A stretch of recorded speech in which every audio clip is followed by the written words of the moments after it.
Hi, grade ones. It's so nice out. I wanted to do some reading outside, so I'm going to read you Sunset of the Saber-Tooth.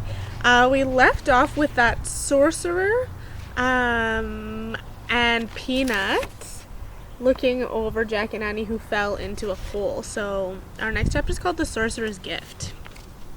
The sorcerer didn't speak. He stared through his eye holes of the owl mask. "Help us, please," said Annie. The sorcerer threw a rope into the pit. Jack grabbed it. "He wants to pull us up," said Annie. Jack looked up. The sorcerer was gone. "Where did he go?" Jack said. "Tug on the rope," said Annie. Jack tugged the rope, and it tightened. It began rising. "I'll go first," said Annie cheerfully. "Annie, this isn't a game," warned Jack. "Don't worry, I'll be careful." Jack gave her the rope. "Okay, but hold on tight," he said. Annie held the rope in both hands. She pushed her feet against the side of the pit. She rose in the air with the rope. She kept pressing against the side of the pit until she reached the top. Jack saw the sorcerer reappear and help Annie up. They moved out of sight. Jack was puzzled. The sorcerer had used both hands to help Annie. So who held the other end of the rope? "Wow!" came Annie's voice. "What's going on?" Jack wondered. The sorcerer came back and threw the rope down again. Jack grabbed it and the rope started to rise. He held on tight. He started up. His hands burned. His arms felt as if they were being pulled out of their sockets, but he kept his hold on the rope and his feet against the side of the pit. At the top, the sorcerer pulled Jack onto the snowy ground. "Thanks," said Jack, standing. The sorcerer was tall. He wore a long fur robe. Jack could only see his eyes through the owl mask. "Hey!" Annie called. Jack turned.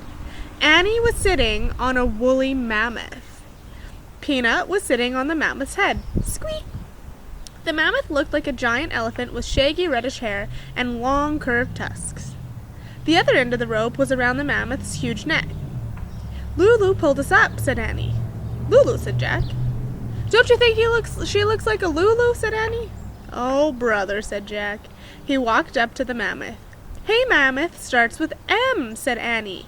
Maybe Lulu is the special thing. Did anybody guess M? That's maybe what I was thinking, mammoth. "I don't think so," said Jack. The great creature knelt down, just like a circus elephant. "Whoa," said Annie. She clutched the mammoth's ears to keep from falling off. The sorcerer helped Jack climb onto the mammoth. "Thanks," said Jack. Then the sorcerer reached into a pouch. He pulled out a smooth white bone and handed it to Jack. The bone was hollow. It had 4 holes along one side and 2 on the other. They're hard to see in the sun, but they are on a mammoth. "Oh man, I think this is flute," said Jack. The book said they make flutes from mammoth bones. Jack tried to give the flute back to the sorcerer. "Nice," he said politely. But the sorcerer held up his hand. "He wants you to keep the mammoth bone," said Annie. "Mammoth bone," whispered Jack. "Hey, maybe this is the thing that starts with M." Jack looked at the sorcerer. "Do you know Morgan?" The sorcerer did not answer, but his eyes sparkled with kindness. He turned away from Jack and untied the mammoth's rope.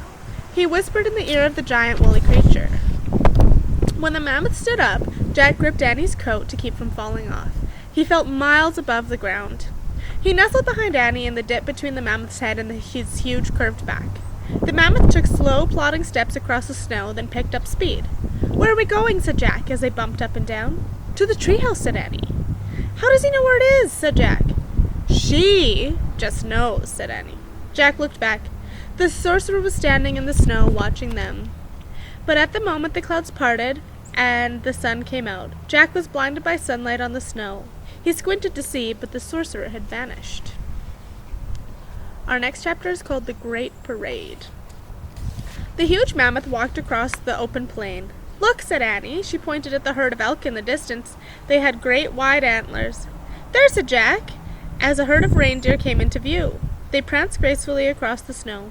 Then a woolly rhino joined them on the open plain. Then a bison. The elk, reindeer, rhino, and bison moved along with them at a distance. They seemed to be escorting Jack and Annie back to the treehouse. The snow sparkled with sunlight.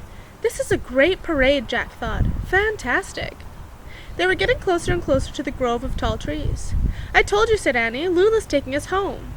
But just then the mammoth let out a cry. All the other animals bounded off. Peanut started to squeak. Jack looked around. Behind them, the saber-tooth was slinking across the sunlit snow. The woolly mammoth roared and plunged forward. Jack and Annie nearly fell off. Jack clutched Annie. She and Peanut clutched the mammoth's shaggy hair. The mammoth thundered wildly over the ground. "Ah!" Jack and Annie yelled. The mammoth charged the grove of trees, but the tiger had circled around the trees. He stood between the tallest tree and the mammoth. They were trapped. The saber-tooth began moving slowly towards the mammoth. The woolly mammoth roared fiercely. But Jack knew a saber-tooth could kill any creature, including a mammoth. The tiger's huge head was down, his burning eyes were fixed on the mammoth, and his long white fangs glinted in the sunlight.